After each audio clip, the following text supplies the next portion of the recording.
වළක්ව ගන්න හිත ගැන දැනගෙන ඉන්න ඕනේ. කියන බලන්න හිත මොන වගේද? හිත වැඩ කරගෙන බෑනේ මොන වගේද? දුරංගම දුර ගමන් කරනවා. දැන් අපිට පේන හිත ගැන අඳුරගෙන ඉන්න ඕනේ මේ වෙනකොට. ඊළඟට ඒකේ කරා සම්යෝමයි හැසිරෙන්නේ. අසරීරම් ශරීරයක් ඇත්තේ නේ. ගුහාවක වාසය කරනවා. එහෙමනම් මේ හිත ගැන යම් ප්‍රමාණයක් දැන් ඔබ දන්නවා නේද? ඔව් ස්වභාවයෙන් හතරක් කියන්න දන්නවා හිත. දැක්කේ නැතුවට හිතේ ස්වභාවයෙන් හතරක් කියනවා. මොනවද ඒ හතර? දුර ගමන් කරනවා, තනුව හැසිරෙනවා, ශරීරයක් ඇත්තේ නේ.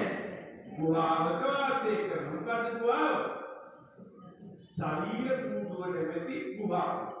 මේක කාලේ පහළ වෙච්ච සිග්මන්ඩ් ෆ්‍රොයිඩ් මනෝ විශේෂඥයා කියනවා අපේ මේ ශරීරයේ පිරිසිදු ලේ ධාතුවක් සමග නිතරම සිත පවතින උත්සාහ කරනවා කියලා. ඒ මොකේද? හෘදේවා. නිතරම ලේ පිරිසිදු කරන්නේ කොතනින්ද? හෘදේ වස්තුවේ. එතන නිතරම හිත පවතින උත්සාහ කරනවා කියලා.